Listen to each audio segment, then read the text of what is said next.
Assalamualaikum warahmatullahi wabarakatuh. Waalaikumsalam warahmatullahi wabarakatuh. Bismillahirrahmanirrahim. Ya, pada kesempatan kali ini saya bersama dengan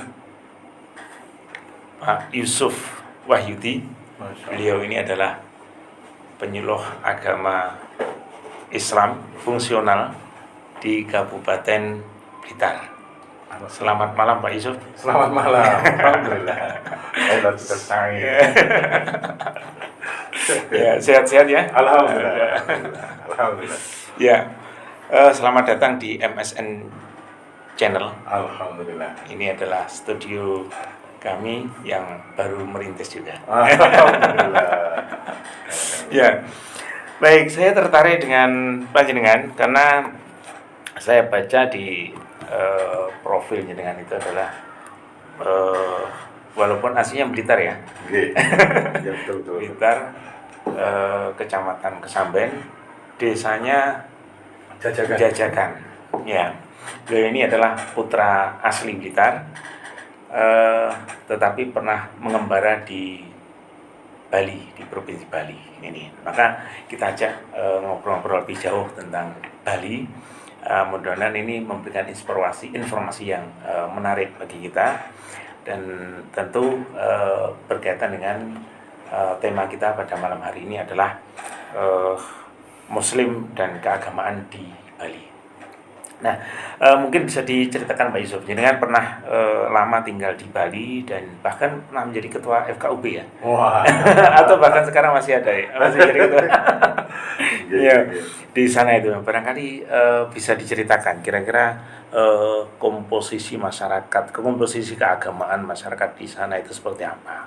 Kalau yang kita tahu itu mayoritas adalah Hindu ya, Hindu, dan kemudian ada sedikit Islam, tetapi saya kira tidak hanya itu ya yang ada di sana. Mungkin bisa diceritakan seperti apa begitu.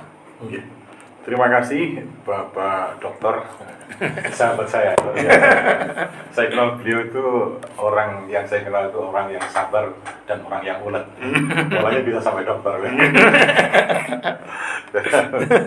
Saya ke Bali itu tahun 99 sampai 2021 ya, jadi 21 tahun lebih. Jadi bisa yang bermasyarakat di Bali. 99 itu masuk Bali ya? 99 masuk Bali sampai 2001. 2001. Sehingga di sini sudah 1 tahun kembali. Tapi KTP saya masih Bali. Jadi 2021 ya? 2021 ya? Ya. Jadi dari tahun 99 sampai 2021. Ya. Jadi sampai sekarang KTP saya secara 22 tahun lah. Saya masih jadi orang Bali sekarang domisilinya jadi di Blitar dan jadi Blitar. Bali memang cukup menarik dari beberapa aspek memang, karena juga wisata dan itu terkait dengan budaya. Kalau komposisi agama memang terbanyak itu agama Hindu, kemudian Islam, Kristen, Katolik, Buddha, baru Konghucu. Ya. Kalau jumlah mungkin kalau provinsi Muslim bisa 15 atau 20% Muslimnya, tetapi itu kebanyakan di daerah barat. Jadi paling banyak mungkin di Negara, kemudian di Buleleng, kemudian Denpasar, kemudian yang timur Kabupaten Karangasem. Saya tinggal di Kabupaten Klungkung, jumlah Muslimnya hanya 3%. 3% ya? 3%. Jadi pernah saya catat itu Muslimnya hanya 5.000, mungkin sekarang sekitar 6.000 lah. 6.000-an gitu. 6.000 jiwa. Dari Bali ya? Di Kabupaten Klungkung aja ya? Di Kabupaten Klungkung. Cuma Klungkung itu memiliki akar budaya yang kuat. Karena dengan kerajaan memiliki sejarah yang saling mendukung, dan budaya sampai sekarang pun masih terjaga, sehingga Klungkung itu sampai sekarang memiliki desa administratif Muslim. Yang itu mungkin di kabupaten yang lain tidak ditemui. Jadi kepala desanya Muslim. Walaupun hanya misalnya 250 kakak. Satu desa 250 kakak. Itu ada 3 desa Muslim. Kepala desanya Muslim. Saya lihat mungkin di kabupaten yang lain tidak ada malah. Mungkin itu semacam peraturan atau konsensus ya. Iya. Penghargaan kepada Muslim karena dulu itu sangat dekat dengan raja yang mungkin kontribusi nyata kepada kerajaan yang sangat besar itu sebenarnya. Sehingga sampai sekarang diakui walaupun di dalam undang-undang desa itu kan harus ada dusun, dusun ada RT dan sebagainya. Itu tidak punya. Jadi bahkan satu desa itu tanpa dusun, tanpa RT. Iya nggak ada RT. Dan kadang-kadang hanya mungkin 250 kakak dan sebagainya. Penduduknya sekitar mungkin ya 900 dan sebagainya itu ada sampai sekarang dilestarikan karena mungkin penghargaan kepada sejarah. Ya, kalau tradisinya seperti apa kira-kira di sana itu? Yang Muslim, gini, kalau secara umum Bali itu memang sangat sadar banget bahwa wisata, kalau ngomong dalam kota ekonomi itu mereka sadar bahwa yang dijual itu adalah kebudayaan dan seni budaya. Itu sadar. Maka itu yang harus dilestarikan. Tetapi kalau dalam teori percaturan budaya, saya pikir mereka sangat sadar sekali bahwa sebenarnya budaya ini siapa yang kuat maka akan mempengaruhi. Karena begitu toh. Dan alhamdulillah begitupun juga orang Hindu, khususnya orang Hindu, itu dia sangat sadar itu dan dia dengan justifikasi teologisnya dan juga aspek ekonominya mereka langgengkan betul gitu. Mungkin menjadi desa wisata atau mungkin seni apa, seni musiknya, tarinya dan sebagainya itu betul-betul dia langgengkan. Dan itu ternyata menginspirasi bukan hanya Indonesia. Saya pikir Hindu itu sekarang kiblatnya ke Bali, Hindu Indonesia, bahkan mempengaruhi ke dunia. Beberapa saya lihat mungkin di Jerman pun akhirnya sebagian bukan ke India, tapi mereka adalah melihat di Bali, fenomena Bali. Begitupun sudah nasional, saya pikir sudah sangat faktual itu, bahwa mereka sangat sadar bahwa secara ekonomis maupun dia paham betul tentang persaturan kebudayaan ini sebenarnya pada prinsipnya saling mempengaruhi. Siapapun yang kuat, siapapun yang konsisten untuk meyakini bahwa dia adalah sesuatu yang baik, maka itu akan mempengaruhi yang lain. Termasuk yang Muslim itu pun ikut melestarikan budaya itu. Ada beberapa memang budaya Muslim juga mereka sadar gitu ya. Akhirnya seperti di Kampung Gel-Gel, Islam pertama di Bali, itu pun juga sampai sekarang mereka memiliki nilai dan darah seni itu turun-temurun. Itu yang mungkin bagi saya suatu yang sangat indah sekali. Berarti di sana ada tradisi katakanlah semacam Hindu Bali punya sendiri, kemudian Islam di Bali mungkin ada kekhasan tersendiri ya. Dan itu sebenarnya layak untuk dijual dalam tanda petik. Sekarang pun juga demikian. Alhamdulillah misalnya yang di Kampung Gel-Gel itu kan nasional juga. Bahkan masjidnya itu juara Harapan 1 nasional loh. Masjid Nurul Huda Kampung Gel-Gel pernah juara Harapan 1 nasional. Itu luar biasa. Bahkan di sana itu ada yang mungkin di sini saya belum pernah menemukan. Jadi ketika peringatan Maulid Nabi, Isra Mi'raj, kemudian peringatan-peringatan itu, mereka dari yang tua, kemudian generasi umur kita, kemudian remaja sampai anak-anak itu tampil sebagai apresiasi terhadap sebuah hari besar Islam itu. Dan itu ternyata proses pendidikan yang sangat tidak disadari mereka turun-temurun. Itu yang luar biasa. Di sini saya belum menemukan. Sehingga disitulah lahir seniman-seniman Muslim itu dari sana tanpa mereka harus ngajari secara formal, tetapi ternyata sudah menurunkan nilai seni yang luar biasa. Bakat-bakat seni itu luar biasa. Dan itu saya belum menemukan di daerah yang lain. karena mereka telah mendesain itu. Itu yang luar biasa. Jadi ada di situ ada irisan antara budaya Islam di Bali dengan budaya Hindu di Bali ya. Ini yang saya kira sangat menarik ya untuk dia. Karena ada juga memang budaya yang untuk memupuk kerukunan itu ada sejak dulu. Ada namanya ngejot. Ngejot itu gini, kalau orang Hindu mau upacara contohnya galungan misalnya bahkan ini raja dari kerajaan Kelungkung, mereka biasanya memberikan sesuatu kepada desa kamu Gel-Gel. Begitupun juga ketika Idul Fitri, orang desa kamu Gel-Gel yang Islam pertama di Bali itu, mereka yang ngejot kalau pasti menjelang Idul Fitri kepada kerajaan Hindu tentunya kan. Itu sampai sekarang. Ada juga tradisi begibung. Begibung itu kalau di sana biasanya malam 10 Ramadan, malam 20 Ramadan, itu dia ngundang bukan hanya Muslim, tetapi ngundang raja, kemudian pimpinan daerah, kemudian tetangga non Muslim. Itu luar biasa. Kalau menurut saya sampai sekarang. Jadi sana tradisi atau kerajaan itu masih ada ya? Kerajaan masih ada. Masih ada ya? Masih ada. Terus kemudian relasi antara raja dengan pemerintah daerah gimana itu? Secara struktur memang tidak ada. Saya pikir tidak ada ya dengan tapi itu menjadi ikon yang dipelihara ya. Untuk kepentingan pariwisata di sana ya. Iya, saya pikir patut memang budaya itu untuk tetap dilestarikan dan diakui karena sejujurnya dalam sejarah mereka telah menorehkan sejarah yang panjang sebagai birokrasi dan kekuasaan saat itu ya.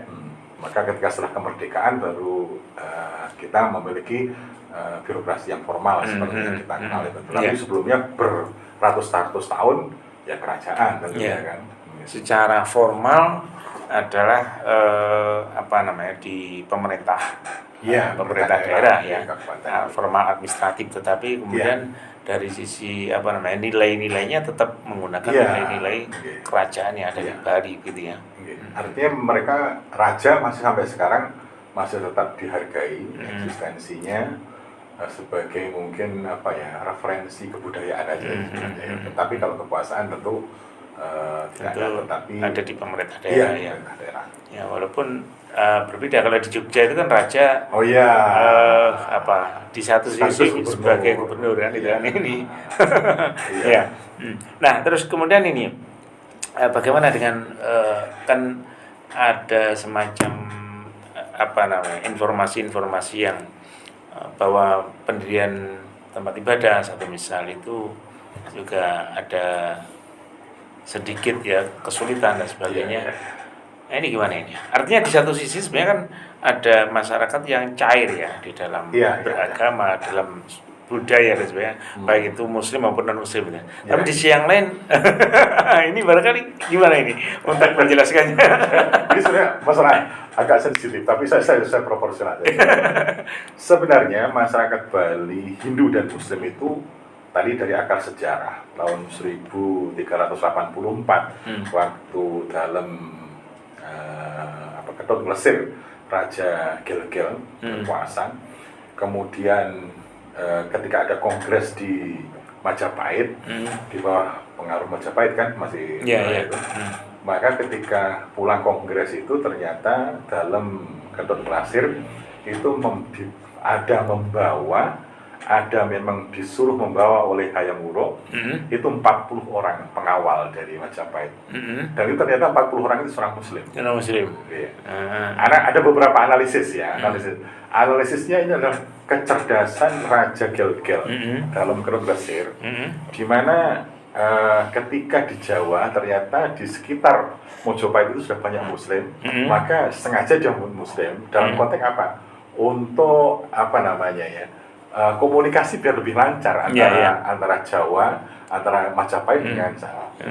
Tapi kemudian yang kedua ada juga sebuah analisis kecerdasan dalam Ketut Mesir Raja Gel-Gel untuk membawa mereka itu sebagai tentara-tentara.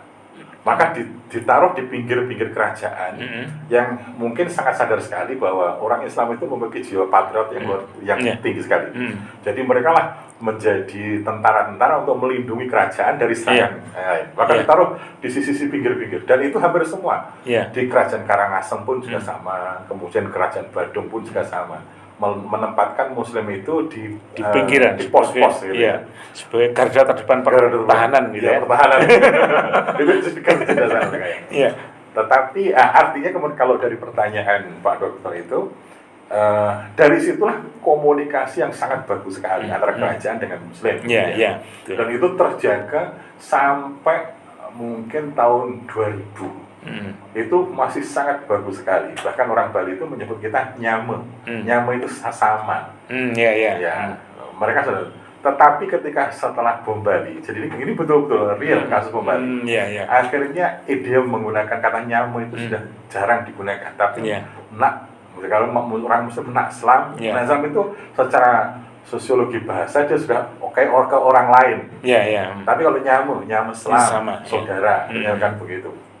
Nah, itu sejujurnya kalau menurut saya sebenarnya ada beberapa oknum yang sengaja sebenarnya menjadikan kasus-kasus bom itu untuk mendiskreditkan kelompok minoritas dalam rangka untuk kepentingan tertentu, kepentingan politik, dan itu cukup berdampak, bahwa patut mungkin ini dicurigai dan sebagainya.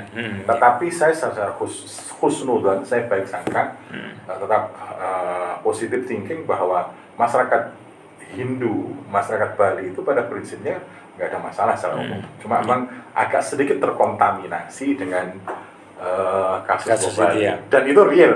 Dan sampai sekarang belum 100% pulih ya? Belum pulih. Mulanya inilah oleh teman-teman, juga saya waktu itu sebagai FKUB, pengen untuk generasi muda itu paham sejarahnya.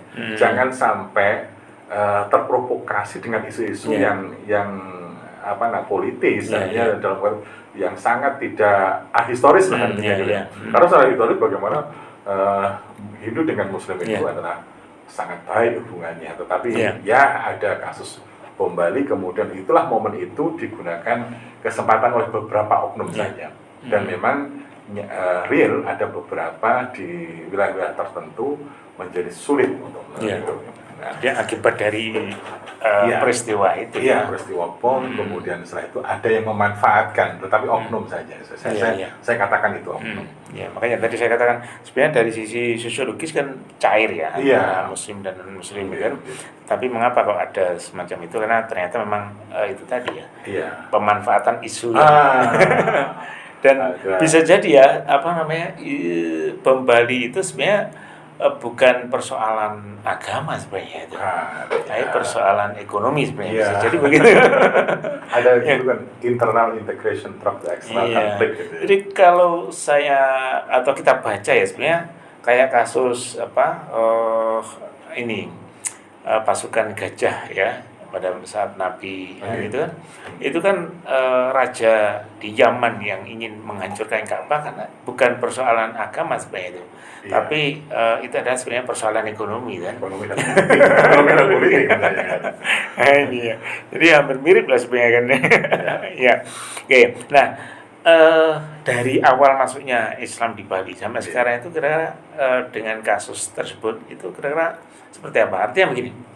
Kan sebenarnya sudah lama ya Islam itu masuk ke Bali ya. Sudah lama Islam masuk ke Bali, bahkan kalau saya baca di Abad Kadiri. Itu kan sebenarnya ada hubungan antara Kediri dengan Bali kan. Ada hubungan, tetapi itu konteksnya adalah Hindu ya, kerajaan Hindu gitu. Nah, tetapi dalam konteks selanjutnya itu kan ada tadi orang-orang Islam pada masa yang ayam buruk yang masuk ke sana sebagai Muslim. Secara formal ya, secara formal itu kan ini. Artinya bahwa ada proses ada sejarah masuk Islam di sana sejak masa itu gitu. Dan kemudian sampai sekarang tentu itu proses itu kan terus jalan.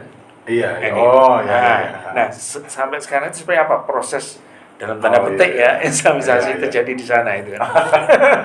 Dalam tanda petik ya. Sebenarnya sangat natural sekali. Jadi sejujurnya mungkin orang Islam yang masuk Hindu dan orang Hindu masuk Islam itu hampir sama. Hampir sama ya. Statusnya sama. Dan memang kebanyakan dari pernikahan. Itu real itu. Yeah. Itu real. Jadi konversi agama itu terjadi. Yeah. Tapi bukan by design kemudian orang Hindu masukkan Islam, karena kita sadar bahwa di undang-undang kita memang tidak boleh Islamisasi tidak boleh atau Hinduisasi juga nggak boleh. Itu semua sudah sadar, ada pakemnya masing-masing, ada wilayah masing-masing gitu. Ya, mereka ketika saling senang, kemudian ya ada memang ketika dia mempelajari dan sebagainya, ya adalah yang tertarik Muslim, kemudian yang Muslim masuk Hindu pun juga ada, dan itu sudah bukan menjadi sebuah menjadi pertengkaran. Enggak, artinya sudah ya ketika mereka sudah dewasa, sudah punya KTP, punya hak konstitusi, punya hak hukum, ya mereka punya kebebasan. Artinya sudah lumayan. Karena ada semacam yang Muslim masuk Hindu, yang Hindu masuk Islam gitu kan. Sehingga dari sisi komposisi relatif stabil kan. Betul. Karena imbang gitu kan. Bahkan itu ada gitu. Ketika Pak Gubernur yang sekarang tidak keliru, itu malah menganjurkan harus punya anak banyak gitu.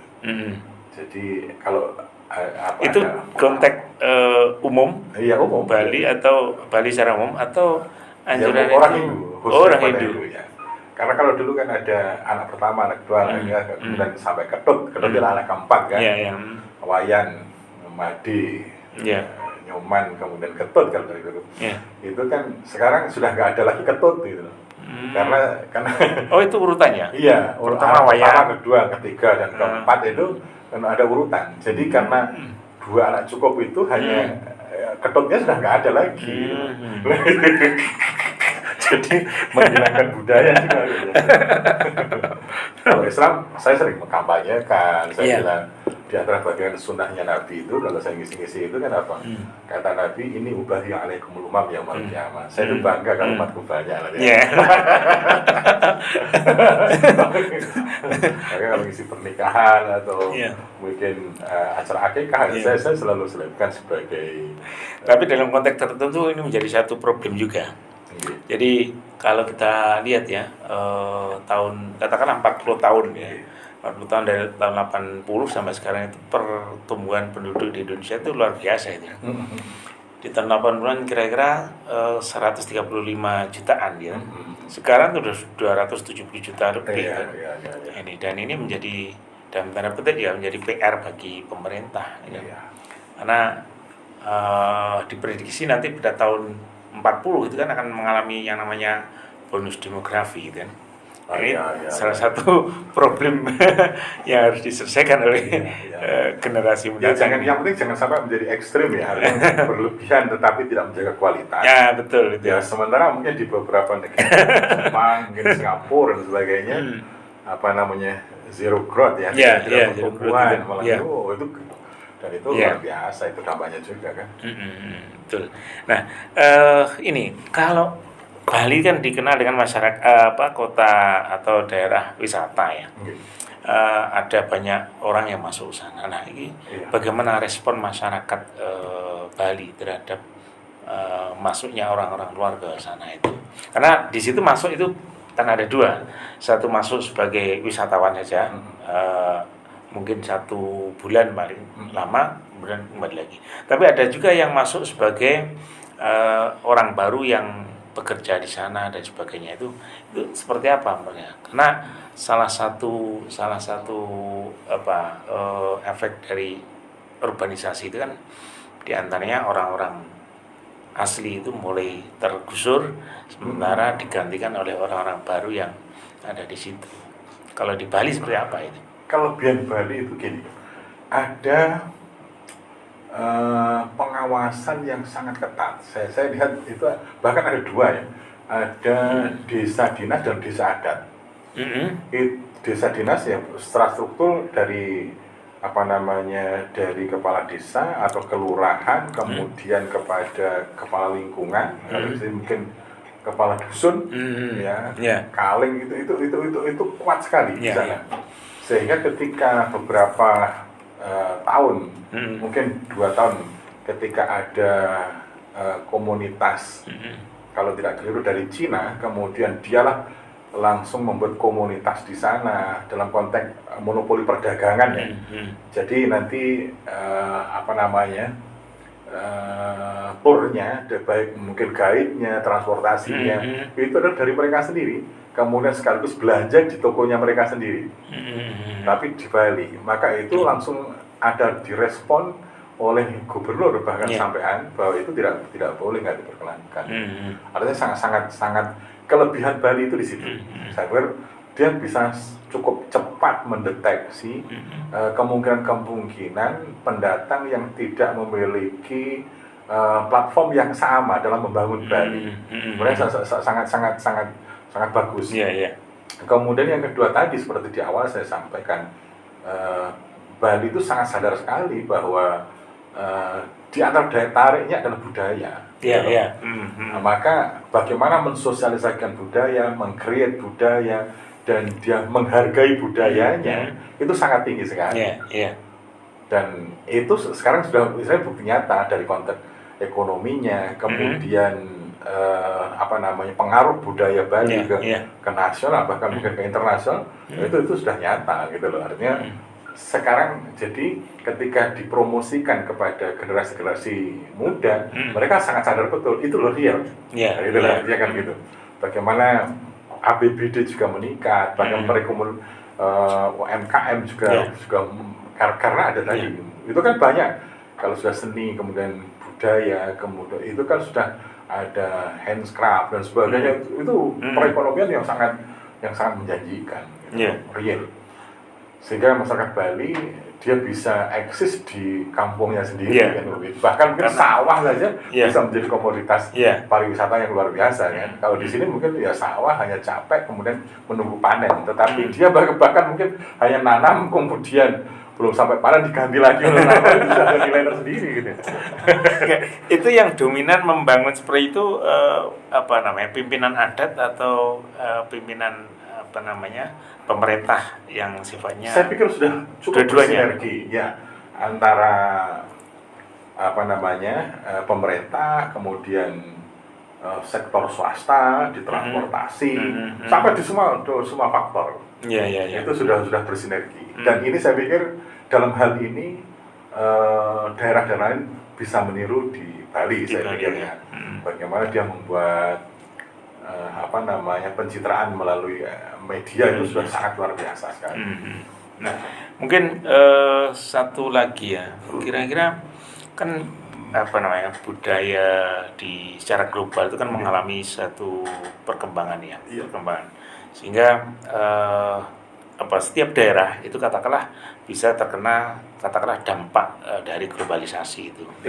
Bagaimana Bali itu menghadapi itu? Selain tadi kan ada platform yang semacam ditentukan atau disadari sebagai pilar untuk mempertahankan itu kan ya. Tetapi saya kira kan tidak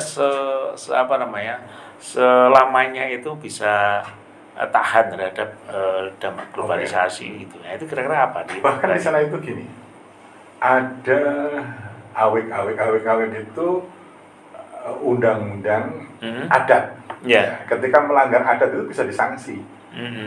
Bukan pidana ya, bukan perdata ya, tetapi adat itu bisa memberikan sanksi. Dan itu menakutkan sekali misalnya. Ketika melanggar ini, maka dia harus membayar beras sekian kintal atau sebagainya. Itu bahkan mungkin sanksi-sanksi adat yang cukup membahayakan tentang masalah adat ini, pengurusan pengukuran dan sebagainya. Itu cukup luar biasa pengaruhnya bagi masyarakat Hindu. Itu kuat. Saya lihat itu ya, termasuk mungkin sekarang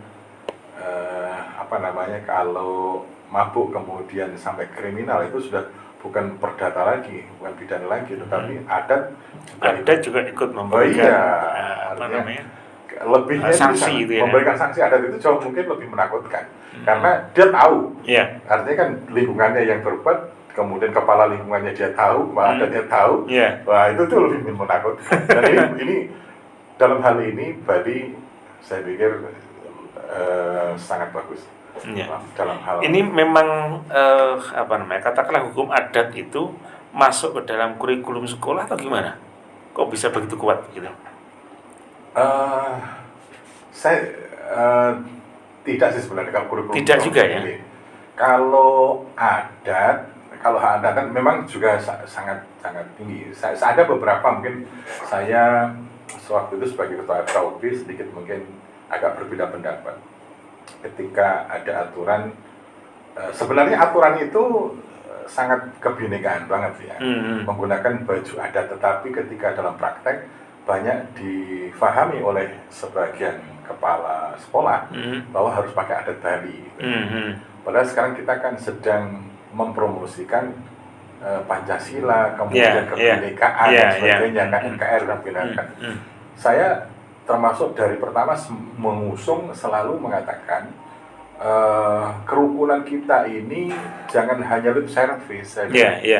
Bagaimana caranya? Saya bilang membiasakan kalau seorang Muslim berpakaian Muslim, orang Hindu pakai baju Hindu, orang Kristen pakai Kristen, Katolik, Buddha, itu adalah awal dari sebuah mereka mengenalkan eksistensi kita sebenarnya, bahwa kita berbeda, bahwa kita itu bersatu. Jangan malah disuruh semua hanya satu pakaian, gitu loh. Ini kadang-kadang ya ada yang orang yang saya pikir belum paham saja, atau mungkin ada kekhawatiran gitu loh. Padahal kalau saya lihat di beberapa sekolah di Malang dan sebagainya, dia malah menunjukkan daerahnya masing-masing. Ketika hari Sabtu misalnya orang Madura, tunjukkan Anda itu orang Madura, pakai baju Madura, sehingga temanmu orang Bali melihat itu loh orang Madura. Orang Madura juga melihat itu loh orang Jawa. Sebenarnya sekolah yang inklusif semacam itu harus saya malah sebenarnya bukti bahwa kita ini rukun. Kalau kita misalnya duduk dengan berbeda suku, berbeda agama, dan menggunakan atribut masing-masing, dan mereka mengaku bahwa kamu adalah saudaraku, kita berbeda tapi kita adalah saudara. Itu lebih keren, dan itu menanamkan kerukunan sejak dini namanya. Tapi mungkin gini, mereka ingin ada satu identitas Bali yang masuk atau digunakan oleh semuanya itu. Kalau itu sebenarnya juga menarik. Artinya menarik begini. Jadi ada identitas Muslim, ada identitas Balinya. Jadi kan memperlihatkan ini loh Muslim di Bali, ini loh Hindu Bali, ini loh Kristen Bali. Ada dua identitas. Ini kalau itu menarik sebenarnya kayak gitu. Tapi gini, saya di akhir-akhir ini bagaimanapun sebenarnya kita sangat setuju, saya pikir, dan kita sangat bangga dengan jargon Bhinneka Tunggal Ika itu. Itu sesuatu yang sangat mulia sekali gitu. Cuma sebagian kadang-kadang berpikirnya adalah identitas. Itu lebih di identitas artinya dalam konteks politik gitu. Sebenarnya ketika kita sudah membiasakan dari kecil bahwa kita duduk bareng, makan bersama dengan identitas yang berbeda. Itu jauh lebih keren. Dan maka saya sering sampaikan, orang yang bersatu dalam keragaman itu jauh lebih hebat daripada orang bersatu dalam keseragaman. Iya kan?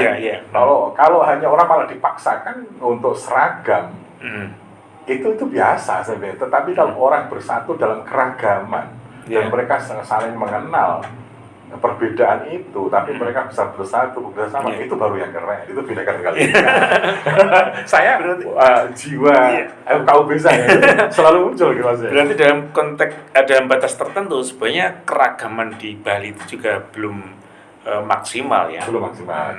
Kalau saya sebagai pelaku, saya masih dan itu yang saya secara pribadi saya kampanyekan. Ada beberapa sekolah saya pikir di Malang dan sebagainya sudah membuktikan itu, malah menunjukkan dari anak-anak bahwa kamu berasal dari suku apa? Yeah, yeah. Bukan diskriminasi, tapi Yeah. itu penghargaan, betul. eksistensi, gitu loh. Dan itulah Bhinneka Tunggal Ika yang sesungguhnya. Gitu. Jangan takut, gitu loh. Itu adalah saudara kita, Bali saudara kita, Papua saudara kita. Kan seharusnya begitu. Iya. Kadang-kadang mulai ketika itu sudah menjadi politik, akhirnya agak beda cara mandangnya. Tetapi kalau seorang budayawan, tapi justru sebenarnya itu ketika masuk ranah politik itu bisa dijadikan sebagai penguat ya. dalam tujuan tertentu ya. Enggak, artinya bahwa untuk membangun keragaman itu kan butuh kekuatan politik kan itu kan. Ini yang sebenarnya, makanya sebenarnya frame politiknya yang sebenarnya harus berbangun kan. Oke, terakhir mungkin harapan dengan terkait dengan Islam yang ada di Bali itu seperti apa? Islam di Bali itu saya bangga ya menjadi selama 21 tahun di Bali itu. Saya pikir fanatisme kelompok yang selalu bangga dengan identitas kelompok itu tidak terlalu muncul di Bali. Mungkin antara NU Muhammadiyah ya. Saya lihat bagaimana kadang-kadang orang pengurus Muhammadiyah juga orang NU kan gitu. Artinya ini hanya banyak yang sadar bahwa ini bukan menjadi bukan ideologi, tetapi ini adalah media dakwah. Betul. Itu loh. Dan itu nanti tidak pernah menjadi permasalahan di alam barzah. Yang lain adalah agama ya. Itu nggak pernah jadi. Dan itu saya bersyukur gitu loh. Maka ketika sekat-sekat itu sudah mulai secara umum sudah tidak menjadi masalah, artinya orang Ormas A juga bisa memahami dari Ormas B, Ormas B bisa memahami Ormas C dan sebagainya. Bagaimanapun Ormas-ormas itu kan memiliki idiom-idiom tertentu, atau kalau Islam itu 100, kadang bisa hanya membahas 30% atau 20%. Nah, karena ini memiliki kadang-kadang tema-tema khusus, ini tema-tema, maka ketika orang sudah bisa membuka sekat itu, maka ternyata saya ada kelebihan di sana nih, ada kelebihan di sana nih, ada kelebihan di sana nih, gitu loh. Itu sudah cukup besar, walaupun tetap ada, misalnya kelompok A selalu membangun fanatisme bahwa ini adalah dengan justifikasi tertentu, kelompok B dengan justifikasi tetap ada, tetap ada. Tetapi masyarakat secara umum, orang Islam di Bali cukup bisa mendapatkan pembelajaran informasi agama itu dari multi tadi. Jadi post madhab lah. itu keren bagi saya, keren. Itu sudah luar biasa. Makanya itu ada kemajuan. Sebenarnya butuh frame berpikir yang lebih luas, yang lebih jauh ininya jangkauannya ya. Nah, itu saya kira kalau seperti itu saya kira bisa terbangun. Artinya frame berpikir baik itu masyarakat maupun terutama pemimpinnya sebenarnya.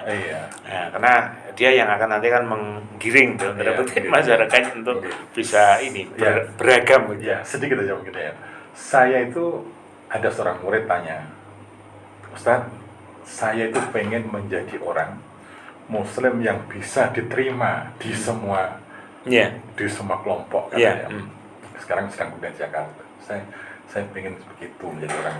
Kenapa? Saya bilang dan nyampaikan perlu Anda catat bahwa seluruh ormas itu pada prinsipnya mengajarkan sesuatu yang sangat baik. Prinsip dasarnya kalau Anda baca ADRT-nya itu mesti toleran, akhlak mulia, itu pasti itu saya bilang. Cuma ketika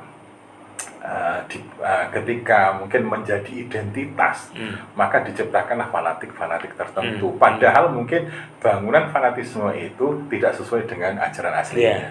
Maka organisasi A setiap anggotanya belajarlah hitohnya. Organisasi B belajarlah hitohnya. Organisasi C sampai seterusnya belajarlah hitohnya. Pasti akan ketemu sebenarnya. Tetapi ketika identitas tertentu yang harus dikembangkan, maka kalau Gus Bah itu kan misalnya sekarang Ahlus Sunnah Ahlus Sunnah itu bukan identitas tetapi kualitas harusnya kan gitu. Artinya ketika seorang sudah berebut atau bagaimana dia berusaha mengamalkan sunnah, maka akan ketemu sebenarnya. Tetapi kalau itu bagian dari klaim saja, identitas, tanpa dibarengi dengan kualitas, yang ada ya mulanya ngaji. Makanya itu betul. Tadi betul proses, sehingga apa bisa menemukan hitoh dari masing-masing. Problemnya karena seringkali kan orang yang masuk dalam satu kelompok itu tidak paham dengan hitohnya tadi. Betul. Baca ADRT-nya aja nggak paham. Betul. Mungkin mau paham gitu. Jadi ada misalnya ukhuwah Islamiyah, ukhuwah Watoniyah, ukhuwah Basyariyah, kan ini. Dan itu prioritas artinya kan dari satu kemudian kedua ketiga gitu loh artinya kan. Betul. Itu jangan sampai kita malah mungkin yang kita ukhuwah ukhuwah diniyah itu dunia wal akhirah kan. Tapi kalau ukhuwah basyariyah itu dunia kan. Gitu. Nah, itu kadang-kadang ya bolak-balik kacau ini. Dunia persilatan kacau. Iya. Baik, terima kasih Pak Yusuf, ini luar biasa. Jadi pemirsa, kita sudah diskusi ngobrol panjang dengan Pak Yusuf Wahyudi, Ustadz ya mestinya. Saya manggil Ustadz. Orang biasa-biasa aja. Ini sekali lagi penyuluh agama Islam di Kabupaten Blitar dan pernah tinggal lama di Bali, pernah menjadi pengurus bahkan ketua FKUB di Bali, dan perbincangan tadi memberikan satu wawasan kepada kita betapa pentingnya kita itu menjadi orang yang inklusif ya, sehingga kita bisa menerima orang-orang yang berbeda dengan kita ya, kita bisa hidup dalam keberagaman baik dalam konteks budaya, sosial, politik, bahkan juga beragam dalam hal agama. Mudah-mudahan ini memberikan inspirasi bagi pemirsa semuanya. Baik, mari kita tutup dengan alhamdulillah. Dan dari saya ada kurang dan lebihnya, mohon maaf. Assalamualaikum warahmatullahi wabarakatuh. Waalaikumsalam warahmatullahi wabarakatuh.